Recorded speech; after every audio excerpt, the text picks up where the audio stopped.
See, yesterday we completed, right, conversion of foreign exchange, foreign currency, business transactions, right?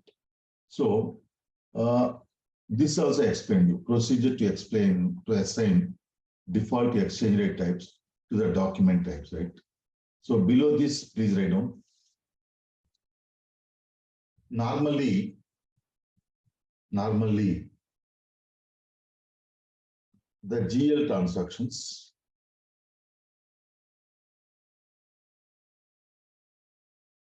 within brackets document type SCA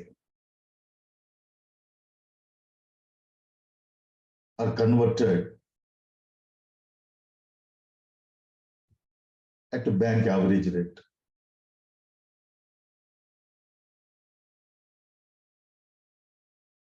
Number two,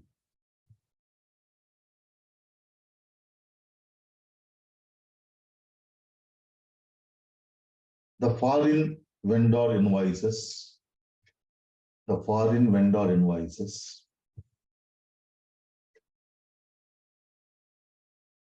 document within brackets document type KR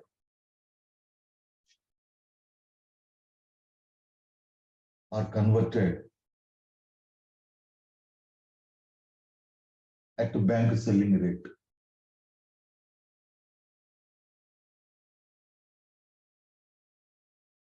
Number three,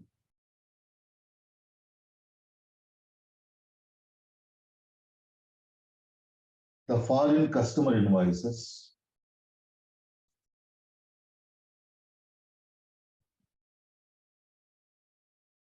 document type DR are converted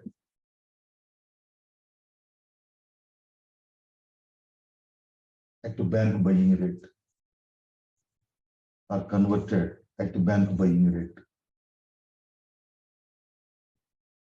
So these are the normal business practices, but ultimately we have to take into consideration the client requirement.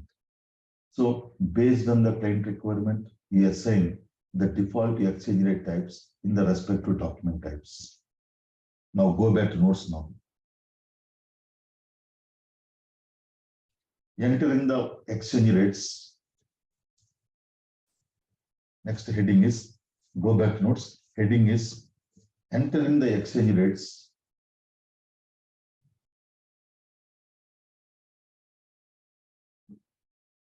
in the foreign currency tables.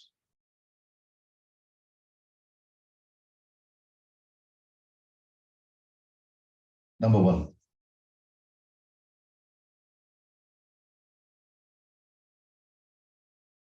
if the number of foreign currencies,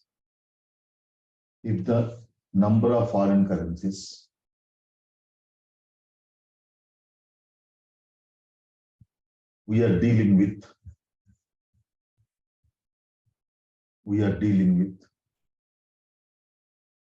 are very small in number,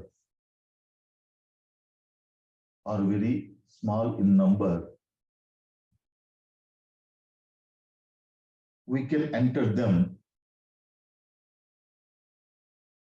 We can enter exchange rates.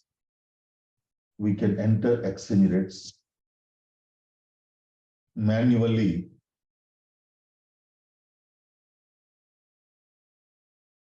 in the transaction code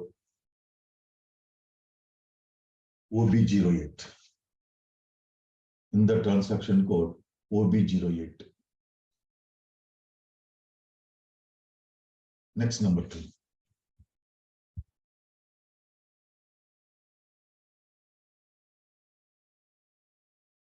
If the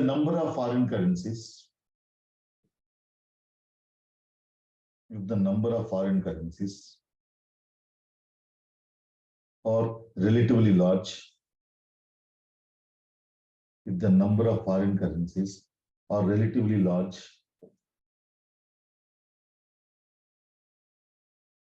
we prepare one Excel sheet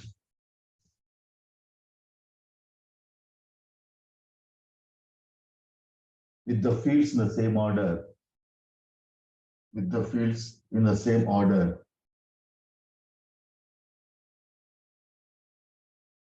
the fields in the same order,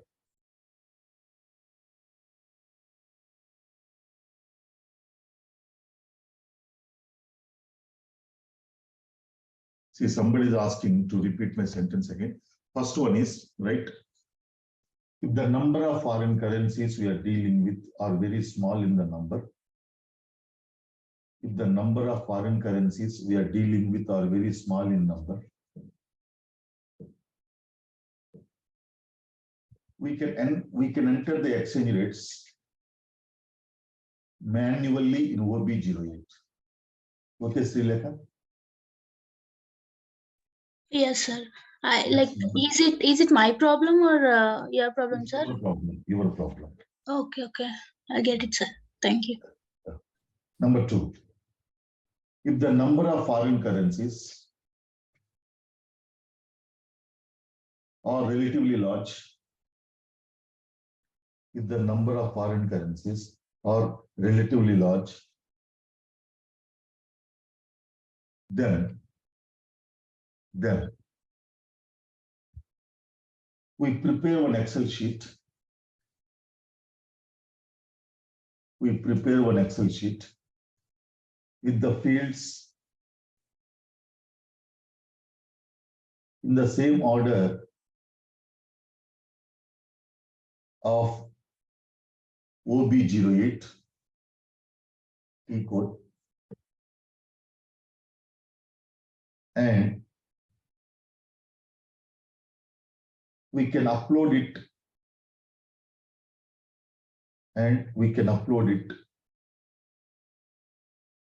into SAP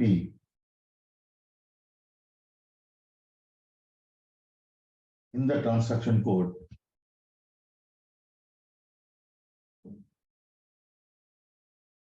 TBEX.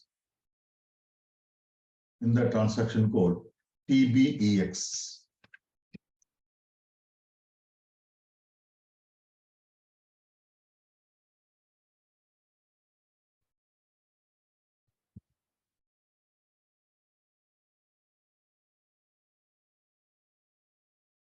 See, you prepare one Excel sheet, right? In the fields in the same order of OB08. In OB08, we enter the rates manually. Okay, so you can enter the fields in the same order in the Excel sheet. You can keep it on the desktop. Then you can upload it from TBEX transaction code. Right? You can give one name, right? They can click on spreadsheet, right? From there, you can upload it. Next, number three. Number three. If the number of foreign currencies,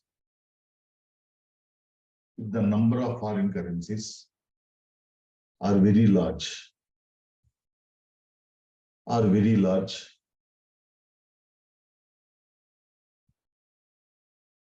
we will pay some subscription. We will pay subscription to some internet sites like www.xe.com,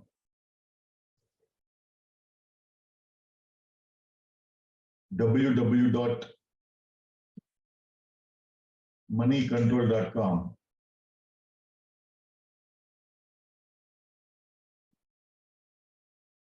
www.bloomberg.com, etc.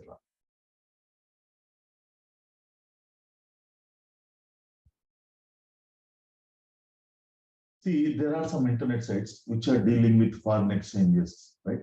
So we will pay some subscription, maybe quarterly subscription, half-yearly subscription, or yearly subscription. Normally, these internet sites will charge, right, per combination of foreign exchange. They charge some amount per combination of two foreign currencies, right? So then there is one transaction code. Through that transaction code, we can download the exchange rates from the site. Continue. We can download these exchange rates from the above sites.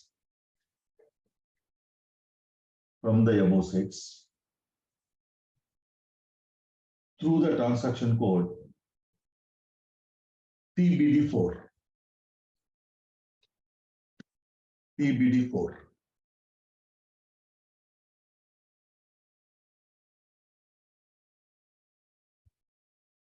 Look at this. So this is called data feeding, right? Request current market data. So which currencies you want to, which data you want to download, currencies, security rates, interest rates, index rates, etc., etc. Right?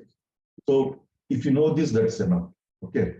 Because we cannot download anything and we are not connected to those sites. So you select the currencies, then click on execute. So these are the different methods through which you enter the exchange rates in the SAP tables. Now, interest calculations. So what is interest calculations here? First, let us see what are the interest calculation types and why do we use it. Here, interest calculation types. Simply saying, interest calculation type represents the purpose for which you are calculating interest. There are three types of interest calculations available in SAP. Number one, balance interest calculation. Number two, item interest calculation. Number three, penalty interest calculation. This balance interest calculation is represented to the letter S. And the item interest calculation is represented with the letter P. And the penalty interest calculation is represented with the Z. Then this balance interest calculation is used to calculate interest on GL account balances, like term loans, right? Then working capital loans or overdraft accounts. Then this item interest calculation is this item interest calculation is used to calculate interest on vendor account and customer account balances.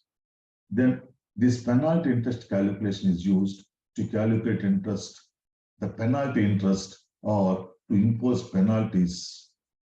Here, why we have to use these interest calculation types? If you take the general ledger accounting, if you take the balance interest calculation, this is used to calculate interest on term loans, working capital loans, etc. Why we have to calculate interest on term loans? Here, we take term loan, right? Compulsory. Every business concern should take the term loans. And the term loans are to be repaid to the bankers in the form of installments. So this installment contains interest, some portion towards the interest and some portion towards the principal amount. So when you pay when you pay installment, right, that interest portion is to be separated. That interest portion is to be charged to profit and loss account. And the remaining amount only will be reduced towards the principal amount of the term loan. That's why before paying term loan installment, the user has to calculate interest on the outstanding balance of the term loan, and that is debited to interest account and that is credited to term loan account.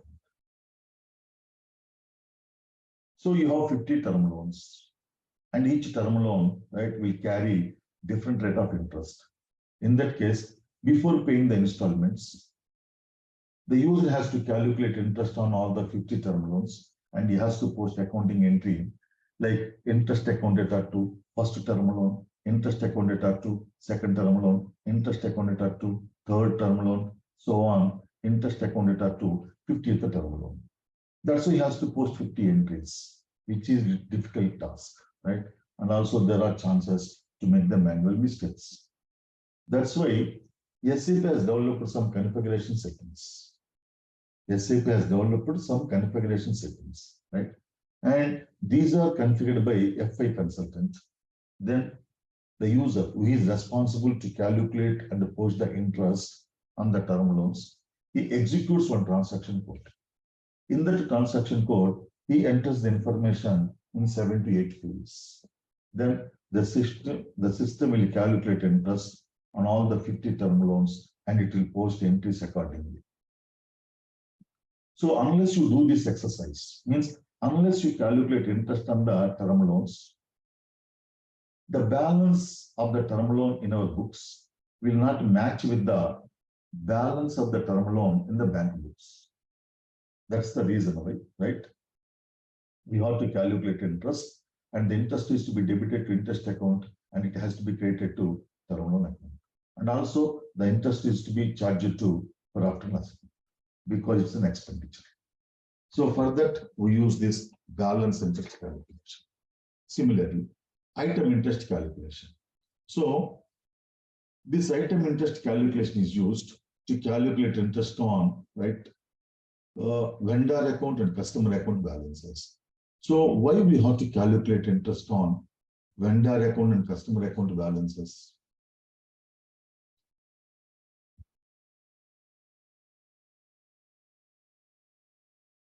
See here, we have one customer.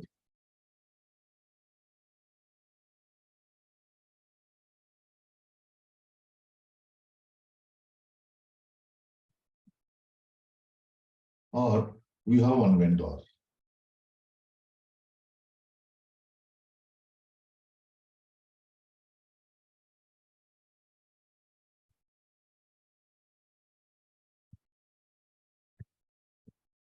Vendor X account, right?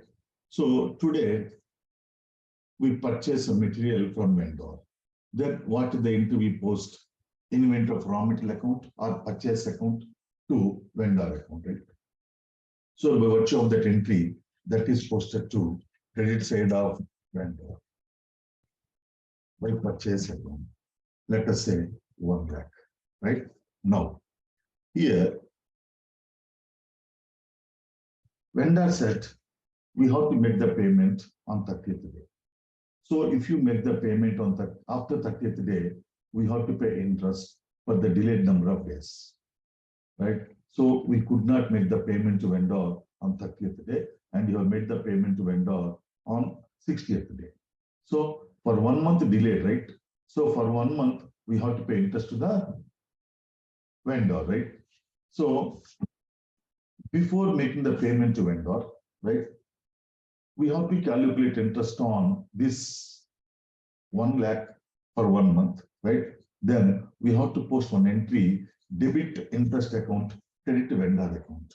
So by virtue of that entry, by interest, let us say interest is 1,000 rupees, right? Then you make the total payment to vendor along with interest, like debit vendor account, credit bank account, 1,01,000. So by virtue of that entry to bank, 1,01,000. So the balance in the vendor account becomes 0. Suppose if you don't calculate interest, right, in the vendor account, what happens? Credit side is 1 lakh, debit side is 1,01,000, because you pay the amount along with the interest, no? So 1,01,000. So in the vendor account, there will be a debit balance of 1,000 rupees. Vendor account is a personal account. So in the personal account, if the debit balance is there, what does it mean? We have to receive from the vendor. Is it really true that we have to receive 1,000 from the vendor? No. But why did you pay this extra 1,000? Towards interest. That's why, right, before paying this amount to vendor, right, you calculate interest on outstanding balance, and that is debited to interest account and credited to vendor account. So the balance in the vendor account becomes 0. Same way, customer also sometimes, right, customer also sometimes delays the payment. So in that case, we may have to charge the interest from the customer. Interest paid to vendor is an expense. Interest received from the customer towards the delayed payment is revenue to us. So whether it is a revenue or expenditure, that is, they are to be posted to P&L account only, right? So in the case of customers, when the interest is calculated, we debit the customer account and we credit interest account. Whatever may be the case. Whether to calculate interest on vendor account balance or customer account balances, right? We use the item interest calculation. Then penalty interest calculation. So what is this penalty interest calculation? Normally, right, this penalty interest calculation is used to calculate interest on interest, to calculate penalty on the delayed payment of interest. Penalty interest calculation is used to calculate the penalty on the delayed payment of interest. What does it mean? Normally, this is used, right, to calculate the penalty on the interest to be paid on working capital loans. Working capital loans. So what is working capital loan? See here,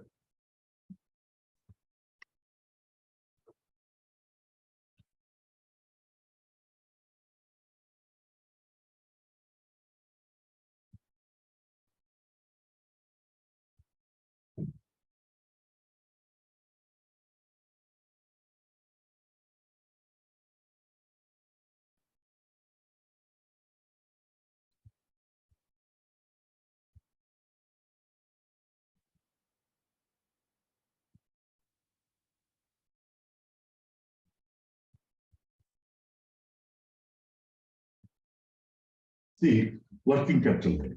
So what is working capital? I think everybody is having the idea. Anyhow, I'm going to explain you. Working capital is equal to current assets minus current liabilities. This is called working capital. So here, say for example, your current assets are, right,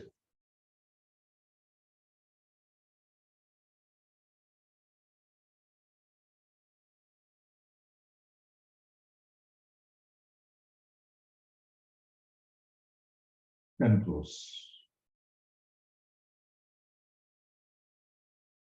right, minus current liabilities are 2 crores.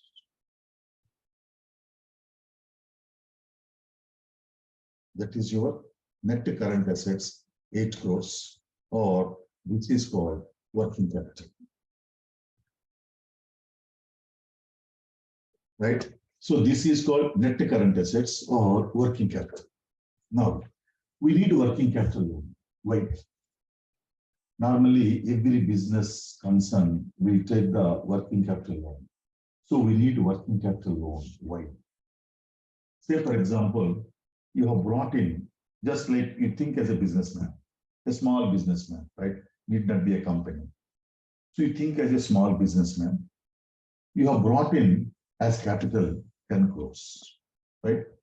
So in this 10 crores, okay, 15 crores you have brought in because working current assets 10 crores. So you have brought in 15 crores, right? With the 15 crores, you have invested some 1 crore in the buildings. And you have invested, right, in office equipment, some 1 crore. Then you have invested 3 crores, right, in your plant and machineries. So 5 crores are over.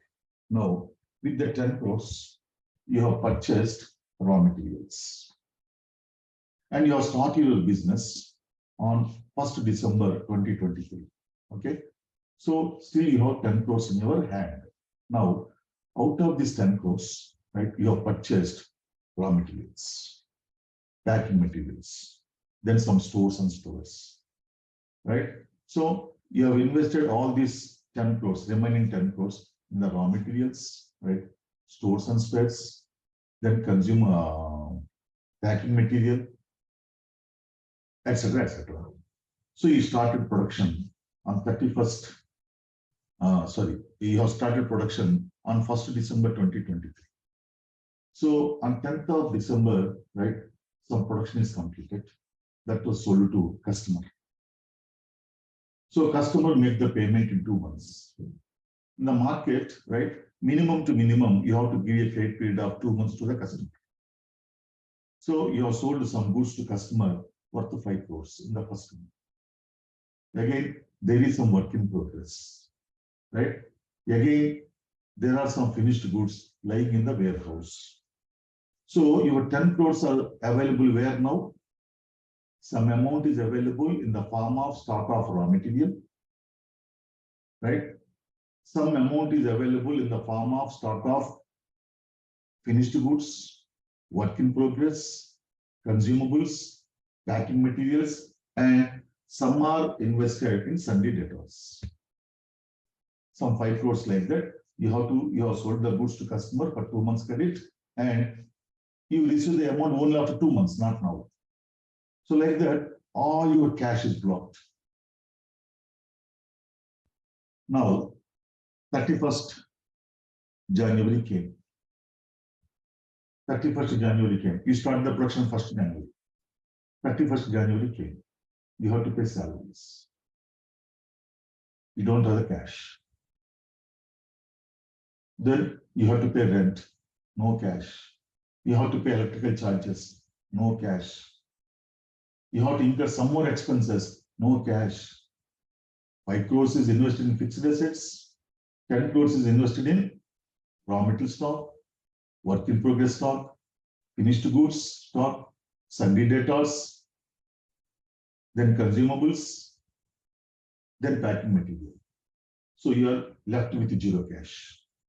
Now how to meet these expenses? Now we need cash now, right? That's why we approach the bankers. Then we say, sir, we require some loan. Yes, we give the loan. The bankers will say, yes, we give the loan. But what is the security you can offer to us? Then I will say, sir, as on today, I have to receive 5 crores from my customers, right? I have the inventory is worth 5 crores. So my total current assets are 10 crores. But as on today, I have to pay still some amounts to my vendors, right? And some other liabilities are there. They are worth 2 crores. So as on today, in my hand, I have 8 lakhs worth net current assets. 8 lakhs worth net current assets.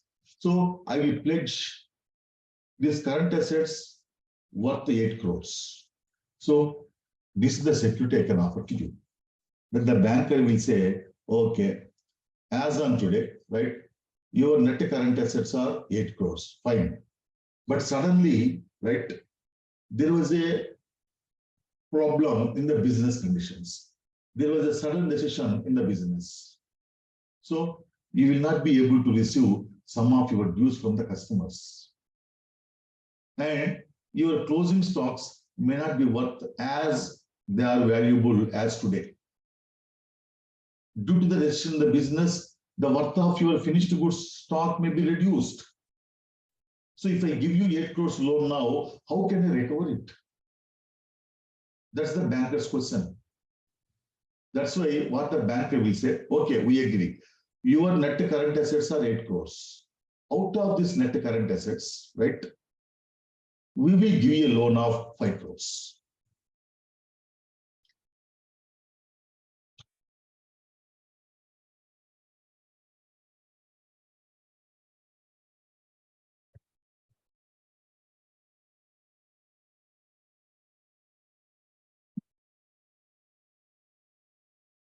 Working capital loan, bankers will give you 5 crores.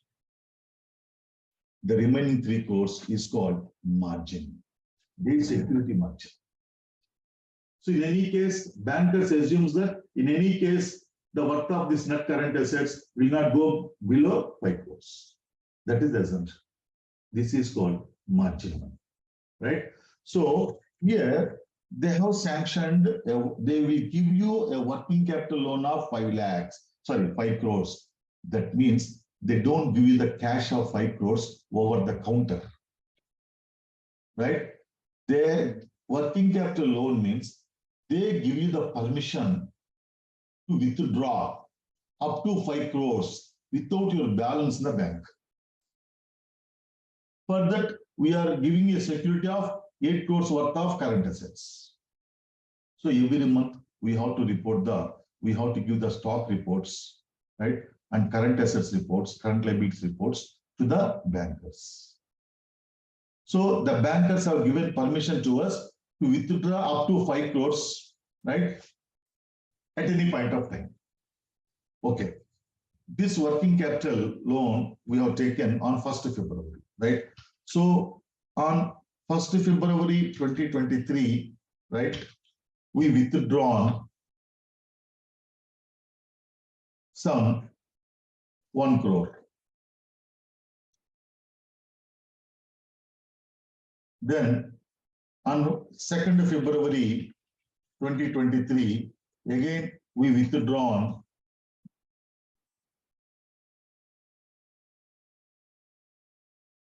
another 1 crore.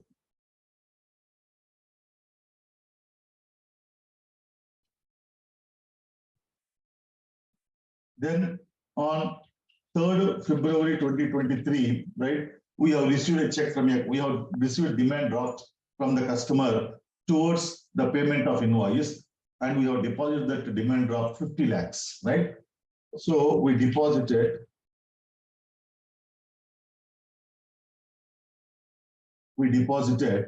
some 50 lakhs.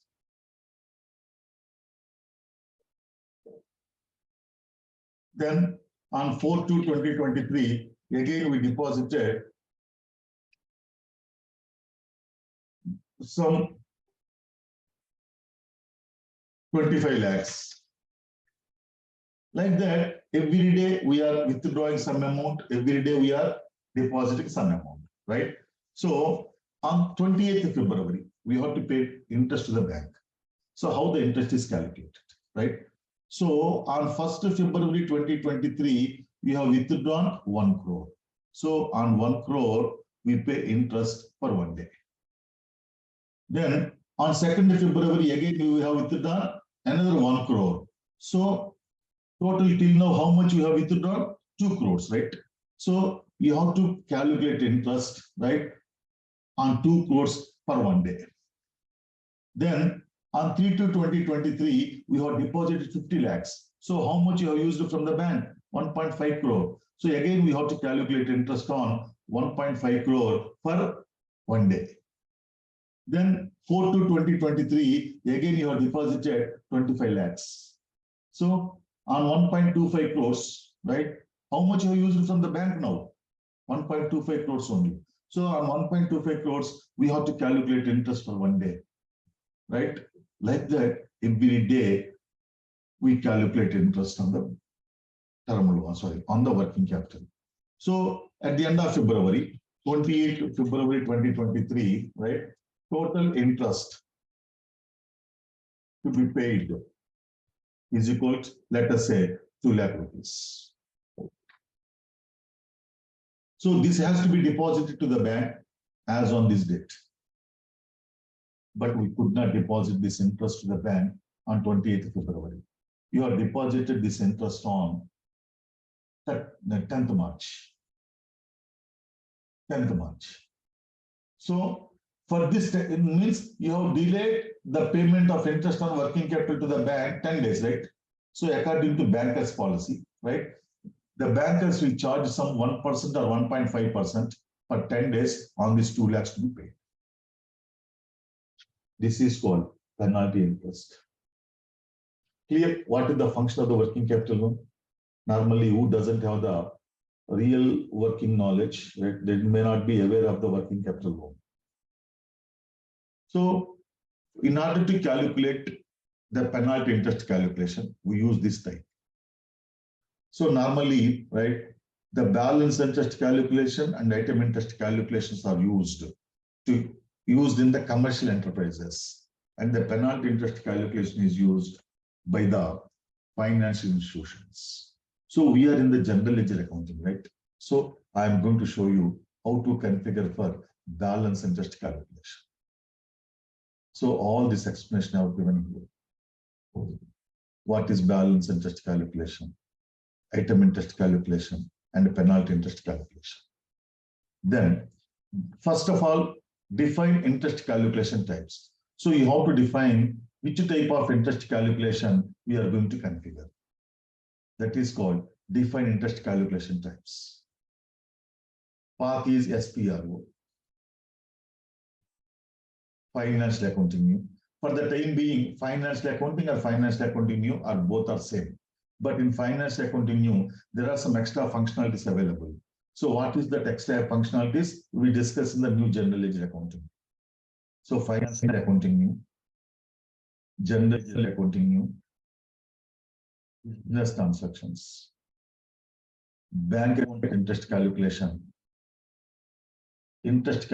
probability settings, define interest calculation types. Define interest calculation types. Transaction code OB46. Transaction code OB46. Click on new entries. Interest indicator. Give some name. From our company code SSKH, I am taking KH. Just like that. Interest indicator is equal to KH. I will tell you what is this interest indicator. Name is equal to 12% interest indicator SSKH.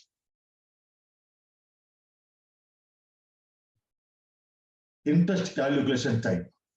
Press F4. See. P, item interest calculation, right? Yes, balance interest calculation. Z, penalty interest calculation. So, compulsory we should select balance interest calculation only.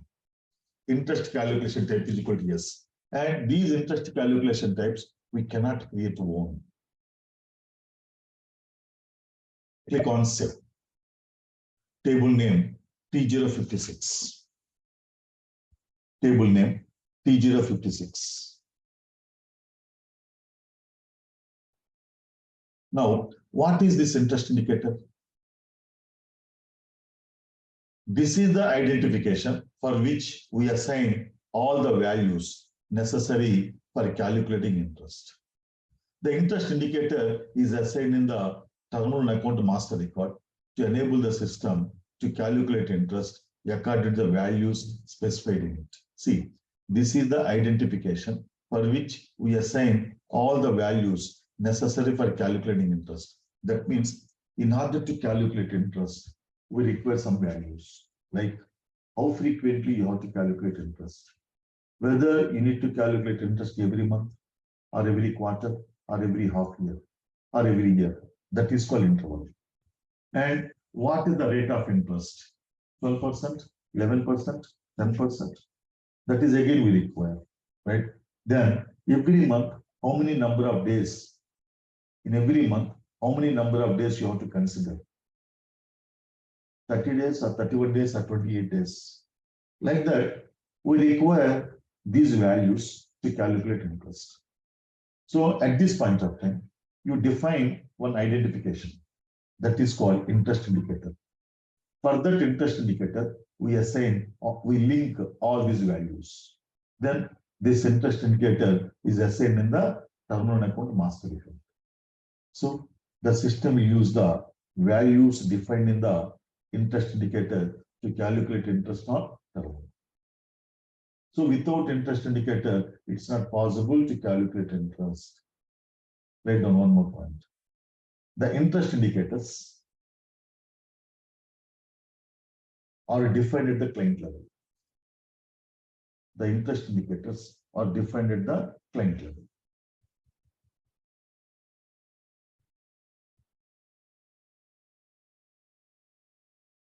Next, prepare account balance interest calculation. This step we will see in tomorrow's class. It takes a little bit more time. This we will see in tomorrow's class. Any questions from anybody?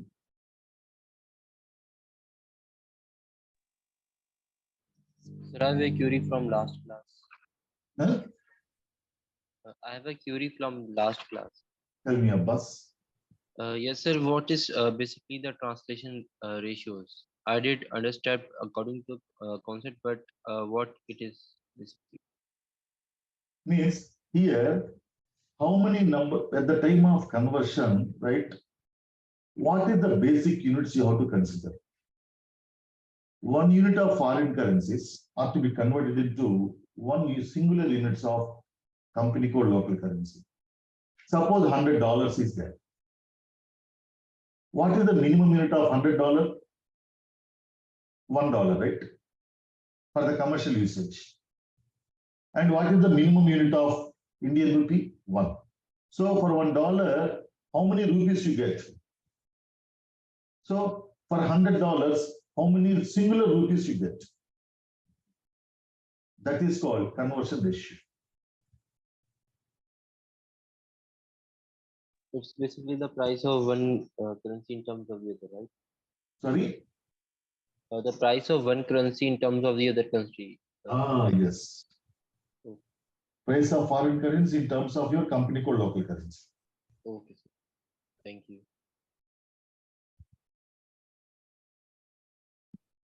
Sir, my doubt is regarding Yeah. retained So- earnings account. Yes, just a minute. Okay. Yesterday, Sri Lanka posted one question.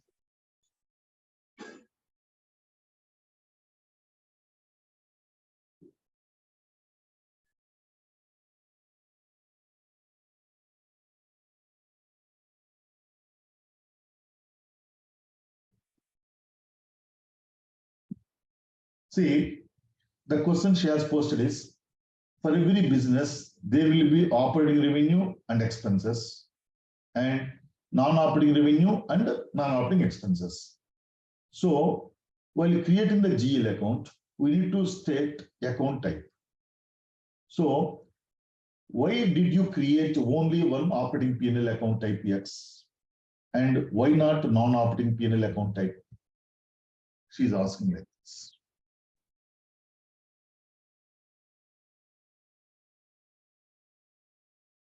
Here, actually, 1,100,000 refers to operating profit and loss account. Then, non-operating profit and loss account, why? Normally, right, when you display profit as per the legal requirement, right, it's not necessary to display operating profit or non-operating profit. Normally, you display net profit. That means total, which includes operating and non-operating. That's why there is a facility to create multiple profit and loss account types, but normally that is not required for the reporting purpose. That's why I created only one profit and loss account type. Yes, sir. But while preparation of the financial statement, we need to give correct values. So we need to take. No. It depends upon the reporting requirement. If you need to report the profit, operating profit separately, non-operating profit separately. In that case, right, we have to create another account type Y. If the requirement is not there, right, only one account type is enough, which includes both operating profit and non-operating profit. For every non-operating expenses, non-operating revenues, operating expenses, operating revenues, you select only profit loss account type X. That's it. Okay. Yeah. Yes, sir. One last question. Like in real time, do we post this even as an adjustment in P&L account, or directly these balances are taken to only balance sheet? Yeah, balances will be taken to after posting the adjustments, right? Okay. We prepare the P&L account and balance sheet. Both in P&L and Yeah. balance sheet. Yeah, Okay. before preparing financial statements, compulsory we have to make adjustments, Okay, sir. right? Thank you. After Yes. posting adjustments only, we prepare the financial statements. For that, after posting the adjustments, the balances from the GL accounts, maybe expenses, revenues, assets, and liabilities, will be transferred to P&L account and balance sheet respectively. For that, we have to do some settings, right? That I will show you at the time of preparation of financial statements, which is the ending point of FY. Okay, sir. Thank you.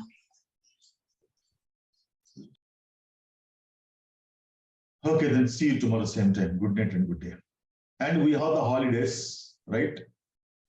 See, actually, Pongal festival is there, right? So the Pongal festival is 14, 15, 16, right? So 14, 15, anyhow, Saturday, Sunday. We don't have the classes, right? So we have the additional holiday on 16th. Okay? So you can plan your holidays accordingly. or you can plan your visits to your home places accordingly, right? So 17th, we have the class again. Of course, we have the class tomorrow as usual. Okay, then see you tomorrow.